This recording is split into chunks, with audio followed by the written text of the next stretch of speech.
ibu rumah tangga menangis histeris saat melihat rumah yang dijadikan lokasi usaha miliknya di lingkungan 7 Simpang Martubung, Kelurahan Besar, Kecamatan Medan Labuhan, Kota Medan, ludes terbakar. Kebakaran ini menghanguskan 7 unit bangunan rumah yang seluruhnya dijadikan lokasi usaha, mulai dari rumah makan, pangkas hingga berjualan kosmetik. Sebanyak 8 unit mobil pemadam kebakaran dari Pemko Medan dan kawanan industri modern Medan diterjunkan ke lokasi untuk menjinakkan kobaran api. Diduga api berasal dari tabung gas yang bocor dan menyambar ke rumah milik Nur Hayati yang menjual ayam geprek. Salah seorang korban yang dua rumahnya ikut terbakar mengatakan, api awalnya terlihat dari salah satu rumah warga yang dijadikan sebagai tempat usaha menjual makanan ayam geprek. Saya siap sholat, saya lihat api langsung ngepul di ayam geprek itu, anak-anak pada teriak api-api. Saya ambil inisiatif untuk akhirnya baja. Itu berapa rumah total, Bu? 7 rumah. Iya, tapi ini kan bukan usaha ya, bukan tempat tinggal. Tempat tinggal, ya benar. Di atas tempat tinggal, di bawah tempat usaha. Jadi Bu, kalau asal api dari rumah siapa, Bu? berasal dari ayam geprek ya, Bang. Dan kakak korban juga? Api gede aja saya lihat. Kakak korban juga, Pak? Saya korban. Kakak rumahnya terbakar juga ya? Iya, saya dua sama saya. Kalau asal api sendiri dari rumah siapa? Tahu ada kita lihat dari api dari mana. Belum dapat info, Bang, ya? Bang, untuk korban jiwa ada nggak, Bang? Sampai saat ini belum ada. Belum ada. Api berhasil dipadamkan 1 jam kemudian. Tidak ada korban jiwa dalam peristiwa kebakaran ini, namun kerugian ditaksir mencapai ratusan juta rupiah. Polsek Medan Labuhan hingga kini masih menyelidiki penyebab pasti kebakaran. Dari Medan, Yuda Bahar, iNews melaporkan.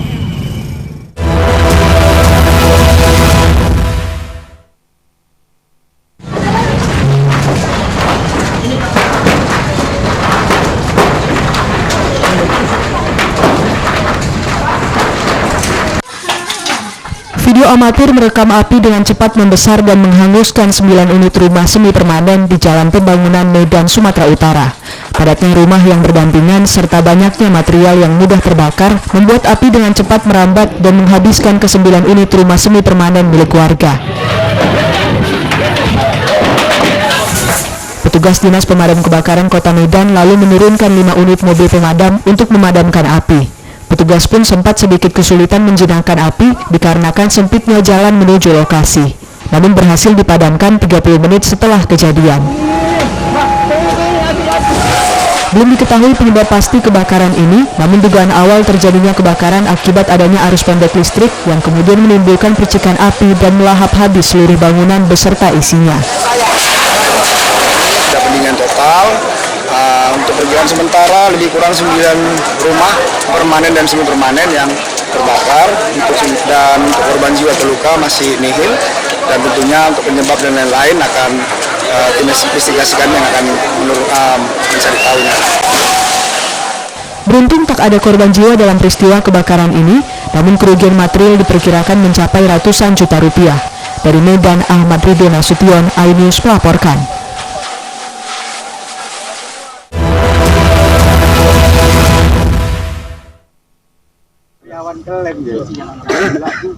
Mati sendiri dia.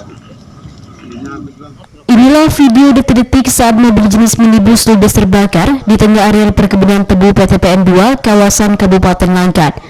Peristiwa ini pun sempat membuat bingung warga sekitar dan pekerja kebun yang berada di lokasi, karena tidak satupun di antara mereka yang mengaku sebagai pemilik mobil yang terbakar.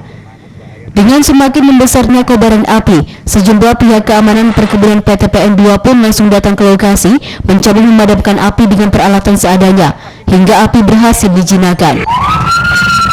Menurut warga sekitar, ada seorang wanita yang berada tak jauh dari lokasi yang mengaku suaminya yang membawa mobil yang terbakar ini.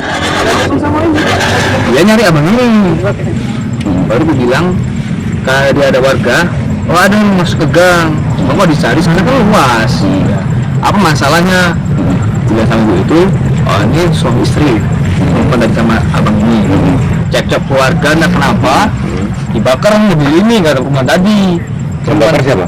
Perempuan tadi yang itu ada di warga saksinya. Cuman gini aja lah kak, supaya nggak ditekan orang, kita kemari. Udah sini aja, dia nunggu orang. Nah, yang dirampokkan kan situ, yang bawa. Tidak lama setelah kejadian, pemilik mobil pun datang ke lokasi. Pemilik mobil mengaku dirampok oleh beberapa orang sebelum akhirnya mobilnya dibakar di dalam kawasan perkebunan. Sementara dirinya langsung kabur melarikan diri. Kasus pembakaran mobil ini pun hingga kini masih ditangani Polres Langkat. Dari Langkat, Erin Saputra Nasution, iNews melaporkan.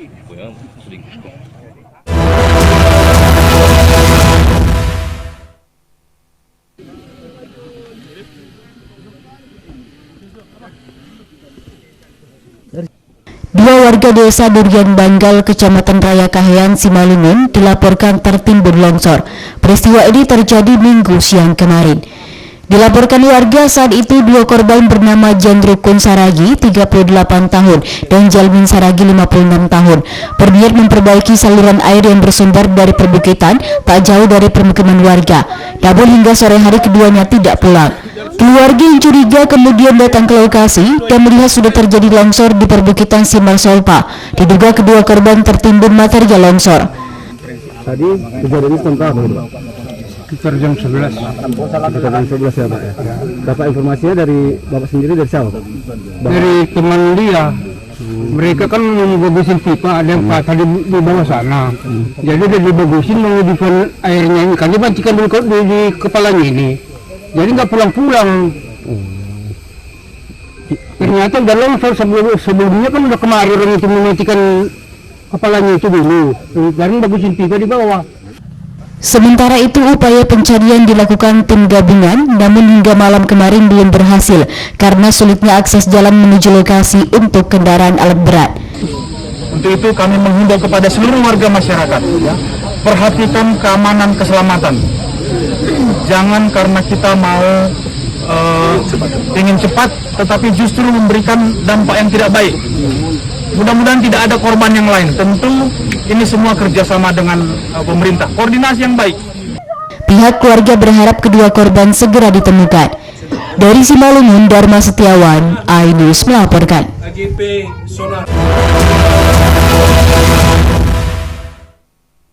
Mengupas makna dan tafsir Al-Quran bersama ulama terkemuka tanah air. Qauman min qaum khairun minal yadis suflah. Tidak bakal bisa dibayar oleh dunia dan seisinya. Jelas, lugas untuk kehidupan sehari-hari. Di antara yang merusak hati adalah buruk sangka. Wa aqimus salah wa atuz zakat. Itu pun sejajar dengan jihad fisabilillah. Cahaya Hati Indonesia, Sabtu dan Minggu pukul 12 siang di iNews.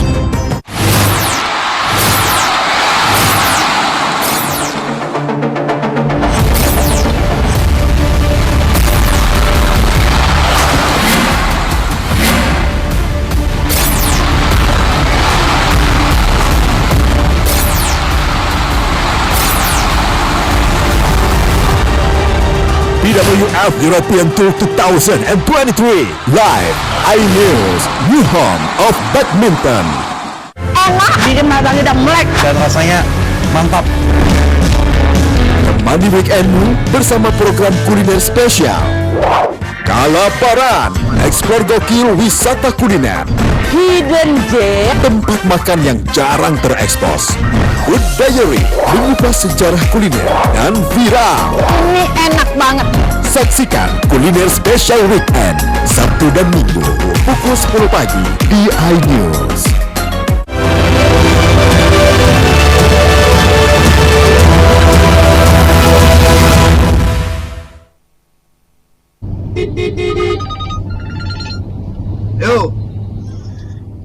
Inilah video detik-detik penangkapan oleh petugas Satuan Reserse Narkoba Polrestabes Medan ketika mengejar dua kurir narkotika yang membawa narkoba jenis sabu-sabu seberat 65 kg di kawasan perkebunan sawit Calinsum, Kecamatan 50, Kabupaten Batubara.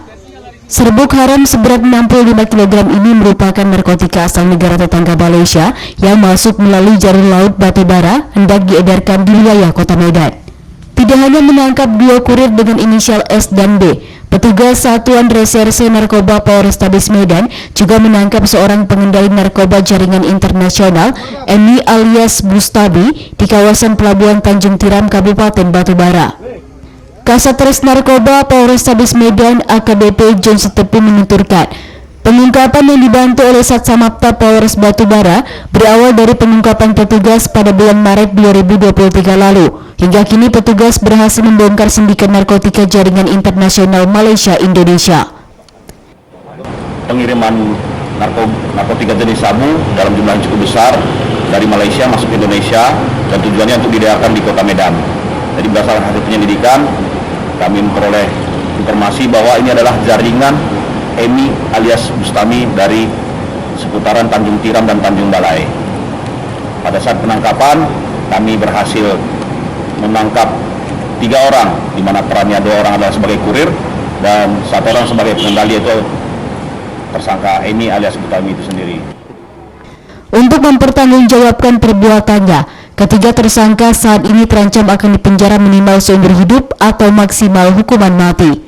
Dari Medan, Adi Palapaharahap, iNews melaporkan.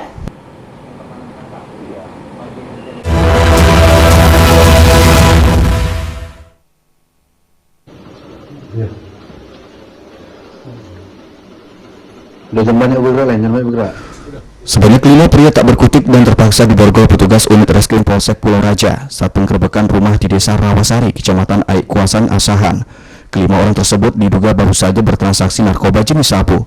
Di lokasi sekitar tersangka, petugas menemukan bungkusan plastik klip sabu seberat 40 gram beserta timbangan digital. Tidak hanya itu, petugas menduga di lokasi tersebut menjadi tempat pengguna sabu karena ditemukan alat hisap sabu. Kasih Humas Polres Asahan Ibtu Endah Devi mengatakan, penangkapan para tersangka atas informasi warga yang mengaku resah terhadap perbuatan para tersangka. Petugas yang melakukan penyelidikan langsung ke lokasi dan menangkap para tersangka. Benar pada saat itu dilakukan pengamanan terhadap 5 orang tersangka yang diduga pengedar sabu di sebuah rumah, dan setelah digerebek ternyata tersangka tersebut menggunakan sabu dan mengedarkan sabu. Setelah itu dilakukan penyelidikan dan dibawa ke Polres Asahan. Terhadap 5 tersangka dan barang bukti kini langsung diserahkan ke Sat Narkoba Polres Asahan guna penyelidikan dan penyidikan lebih lanjut. Dari Asahan, Ulul Amri, iNews melaporkan.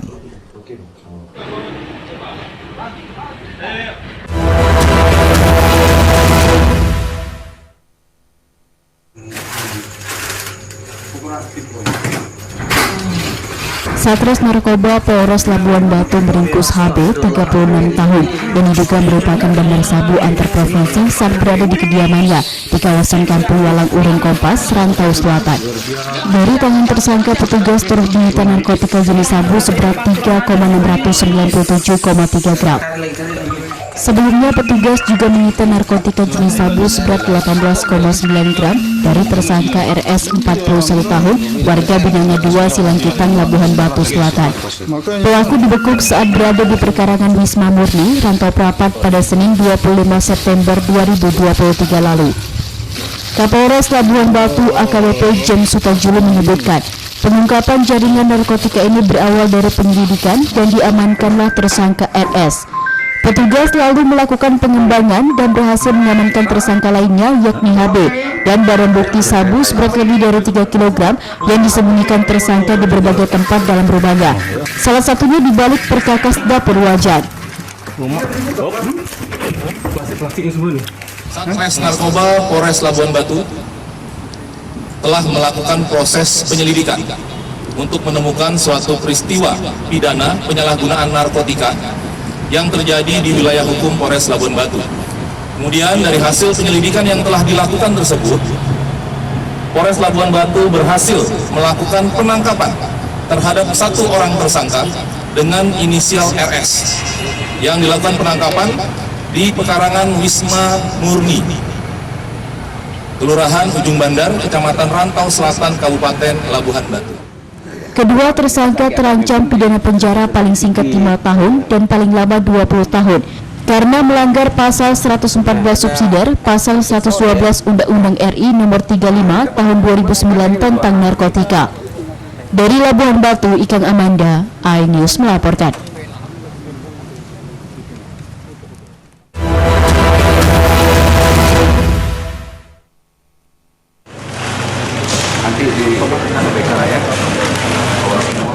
sebanyak 13 kg lebih narkotika jenis sabu, berikut pil Heavy 5 sebanyak 4.000 lebih, dan pil ekstasi sebanyak 1,5 butir dimusnahkan di halaman Polres Deli Serdang. Pemusnahan dilakukan dengan cara direbus ke dalam air mendidih lalu dibuang ke septic tank, sedangkan bungkusannya langsung dibakar. Sebelum dimusnahkan, tim Lab 4 Polda Sumut melakukan tes guna memastikan keaslian barang bukti sabu mengandung zat metafetamin dan pil ekstasi mengandung zat metodendioksi-metafetamina. Kapolresta Deli Serdang AKBP Rafael Sandi Cahya Priyambodo mengatakan, pemusnahan barang bukti narkoba itu adalah wujud transparansi proses penyidikan kepada masyarakat supaya tidak ada penafsiran yang tidak baik. Hal itu juga merupakan salah satu program Kapolda Sumut yang mengatakan narkoba adalah musuh bersama. Kejahatan tidak pidana narkoba itu adalah kejahatan yang sindikat dan itu rata-rata terputus, Bapak. Nah, bagaimana kita melakukan pengungkapan jaringan tersebut itu adalah strategi yang harus kita laksanakan bersama seperti itu, khususnya pihak kepolisian. Memang banyak pengungkapan itu menjadi bahan dasar yang harus kita analisa dan kita pelajari seperti itu. Nah, kesinambungan, kerjasama, kolaborasi tidak hanya polisi saja, ada APSEC ataupun penguasa otoritas bandara, terus ada custom ataupun bea cukai. Baik itu dari pihak kepolisian, kita harus bersinergi, kita harus sepakat bahwa ini adalah musuh bersama. Pemusnahan itu turut dilakukan perwakilan Bupati Deli Serdang Ari Mulyawan Simatupang dan Dim 0204 Deli Serdang Letkol Cek ZI Yoga Febianto, Kepala BNNK Deli Serdang Kombes Pol Muhammad. Dari Deli Serdang, Amiruddin, iNews melaporkan.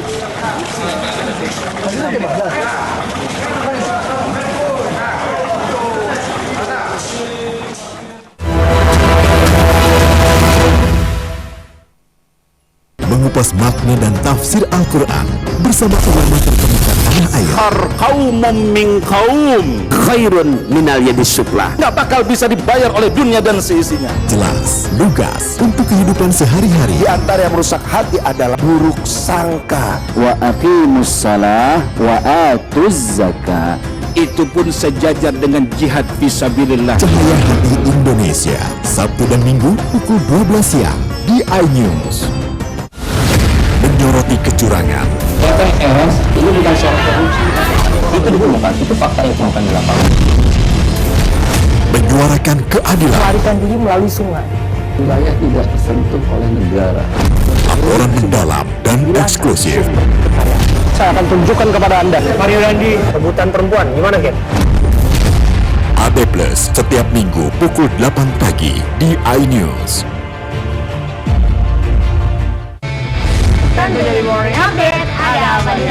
Hadir menemani pagi Anda dengan sajian informasi unik dan menarik. Melati hutan yang merupakan hewan asli Papua Nugini dari Jepang disebut sebagai kariraisu. Menghadirkan bintang tamu yang menginspirasi. Campuran apa ini? Ini lemon. Oh lemon ya. Kita perut itu harus dipotongin dengan dekat bagian mata. Kalau nggak Morning dipotongin Update Senin sampai Jumat pukul 7 pagi di iNews.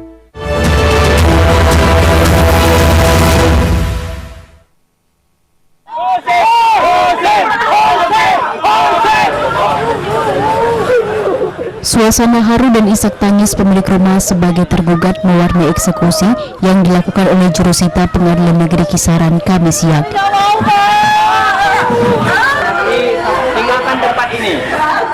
Pihak keluarga tergugat bahkan sempat menghadang petugas eksekusi dan berupaya menghalangi eksekutor pengadilan yang hendak membacakan surat keputusan yang dikeluarkan Pengadilan Negeri Kisaran.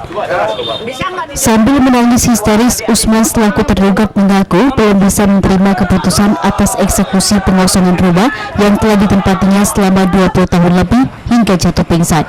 Keluarga juga meminta pihak Pengadilan Negeri Kisaran untuk menunda eksekusi. Namun pihak Pengadilan Negeri Kisaran tetap saja meminta pihak tergugat sesegera mungkin mengosongkan objek lahan yang dieksekusi karena sudah berdasarkan keputusan yang telah berkekuatan hukum tetap. Nggak setuju kita SMS ke sini, tapi orang panitra, pengadilan, ya semua memaksa gitu. Kita menolak kita ngajukan PK, ngajukan apa, ditolak semua sama orang pengadilan. Gimana kita mau hukum ini? Kita nggak tahu. Terkaitnya terkait tentang piutang nih antara Abang Ipar Situs Mansusilo sama si Aulia Ramadan. Itulah itu. Ini udah berapa lama di tempat rumahnya? Sini sekitar 20 tahun lebih lah. Perihal permohonan eksekusi pengosongan atas sebidang tanah dan bangunan yang terletak di Kelurahan Mekar Baru, Kecamatan Kota Kisaran, Kabupaten Asahan, berdasarkan sertifikat hak milik nomor 1377 garing Mekar Baru atas nama Aulia Ramadan dalam perkara antara. Meski sempat melakukan perlawanan, pemilik rumah akhirnya pasrah dan eksekusi pengosongan objek tetap berjalan lancar. Dari Asahan, Ulil Amri, iNews melaporkan.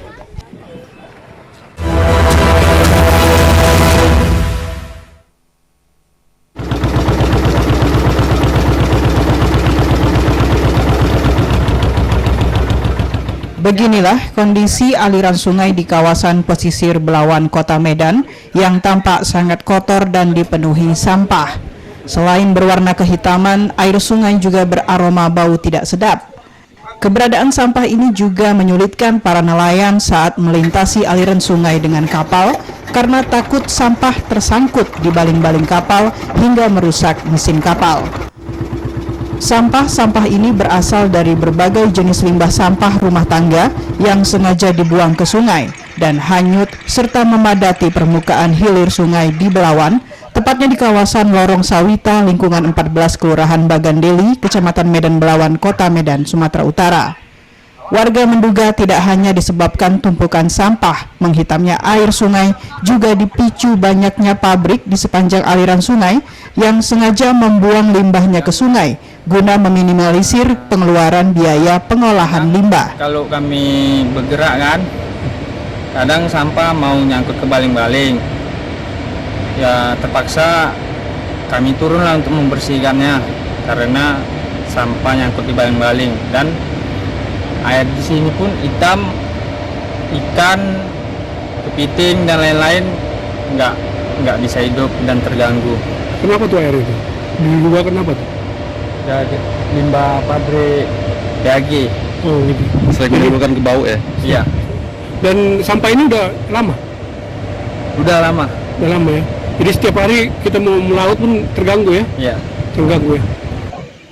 Kurangnya pengawasan dari sejumlah pihak memantau pembuangan limbah pabrik di sekitaran sungai, serta kesadaran masyarakat dalam pentingnya kebersihan membuat sungai sangat tercemar. Jika instansi terkait tidak segera mengatasi persoalan ini, dikhawatirkan sungai akan semakin tercemar dan mengganggu kesehatan warga yang tinggal di sekitaran pinggiran sungai.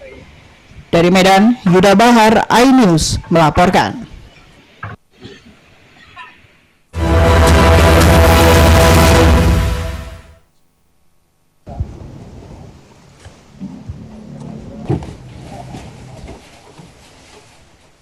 Di tengah tingginya harga beras premium di pasaran dan beredarnya isu beras sintetis, Perum Bulog Sumatera Utara mengimbau masyarakat untuk tidak panik karena menurut Kepala Bulog Sumut Arif Mandu, hingga hari ini stok cadangan beras pemerintah di 8 gudang Bulog Sumut mencapai 40.000 ton.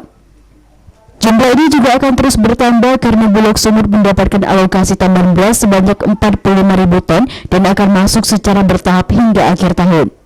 Adapun cadangan beras pemerintah digunakan untuk stabilisasi pasokan dan harga pangan atau SPHP, serta bantuan pangan beras tahap kedua yang dibagikan mulai bulan September sampai November 2023. Tapi berasnya sebenarnya premium.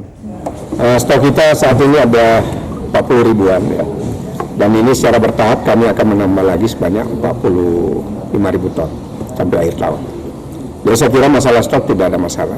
Ya, masyarakat juga tidak usah khawatir.